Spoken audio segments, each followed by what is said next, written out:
Bonjour, bienvenue sur jeanpierre-villade.com. Je vous propose un nouveau tutoriel sur EBP Compta Pratique 2014 sur la création des journaux. Nous allons voir comment utiliser déjà les journaux proposés par EBP, que ce soit un journal d'achat, de vente, de banque et d'opérations diverses.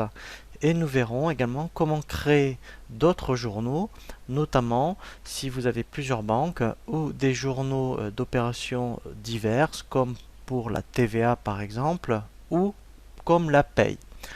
Dans le menu paramètres, vous avez ici l'option journaux.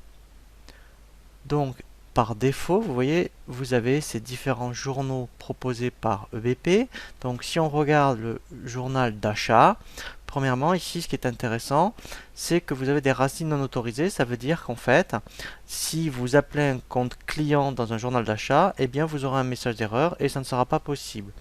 Il faut absolument que la numérotation de pièces pour les achats soit contenue sur l'exercice, puisque c'est EBP qui va incrémenter les pièces, la pièce 1, pièce 2, pièce 3, etc. Et ici, c'est vraiment intéressant de prendre le libellé de la première écriture. Ça veut dire que quand vous allez taper un libellé personnalisé sur la première ligne, eh bien, sur la ligne de TVA et de hors taxe, par exemple, il remettra la même ligne. Donc, au niveau des achats, il n'y a rien à faire. Ensuite, au niveau de journal de trésorerie. Donc, par défaut, vous avez un journal qui s'appelle BP, où on prend comme banque principale. Vous pouvez déjà le renommer et mettre le nom de votre banque si vous voulez l'utiliser. Donc ça sera bien contenu sur l'exercice au niveau des numérotations de pièces. Et ici, il faudra bien prendre ligne à ligne parce qu'en fait, pour le rapprochement bancaire, si vous prenez pièce de journal, c'est assez fastidieux dans le sens où vous n'aurez qu'un montant et c'est très difficile ensuite de rapprocher toutes les lignes. Et là, vous indiquerez le compte. Alors, soit vous utilisez le 512 qui est proposé par EBP, soit, eh bien, si vous avez créé un autre compte 512, comme ici, par exemple, vous mettrez votre numéro de compte. Et là, pareil, on prend le libellé de la première écriture. Vous pouvez avoir après, effectivement, ce qu'on appelle un journal de caisse. Donc là, il est déjà proposé par défaut. Il n'y a rien, je dirais, de plus à faire par rapport aux options proposées.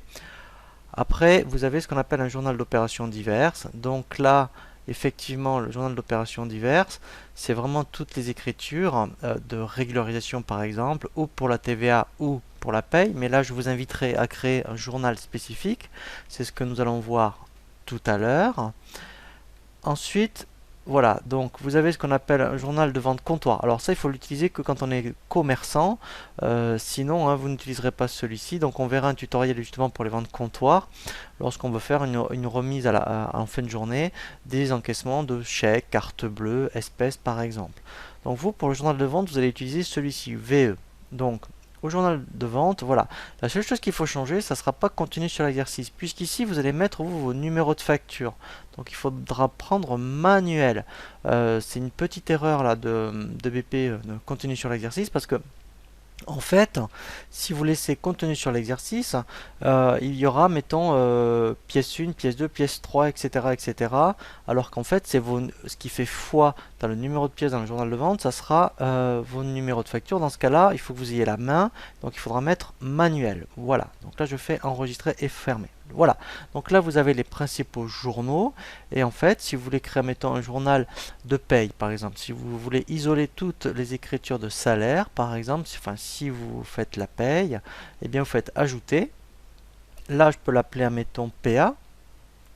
Voilà, pour paye. Il sera de type OD. Voilà. Là, je vais mettre salaire. Voilà. Alors, numérotation de pièces, là, ça sera continu sur l'exercice. Et là, vous voyez que par défaut, quand vous créez un journal, il y a intitulé du compte saisi. Donc là, il faudra bien mettre, admettons, libellé de la première écriture. Voilà. Et là, votre journal est fini. Et enfin, si vous voulez en faire un pour la TVA, bien tout simplement, vous mettez TVA. Il sera de type opération diverses. Là, je mets TVA. Et là, en fait, je vais mettre continue sur l'exercice. Et là, même principe, je vais mettre libellé de la première écriture. Et j'enregistre. Voilà. Donc là, vous avez vraiment tous les journaux. Alors après, juste éventuellement, si vous avez deux banques, par exemple, vous pouvez créer un deuxième journal de trésorerie. Alors vous pouvez mettre, mettons, les intitulés de vos banques. Donc si vous êtes à la Société Générale, par exemple, vous mettez donc ici trésorerie. Vous mettriez, alors sinon je vais faire BPA, puisque j'ai, attendez, je recommence. Là je vais mettre BPA, voilà. Et là je vais mettre Banque Populaire, puisque j'ai un compte bancaire qui est créé pour la Banque Populaire. Voilà. Il sera continu sur l'exercice. En type de contrepartie, ça sera du ligne à ligne. Et là, je vais bien mettre mon compte 512.1. Voilà. Donc bien sûr, il faut avoir créé le compte bancaire avant. Et là, je vais mettre intitulé de la première ligne. Voilà, donc là vous voyez, c'est un message d'information.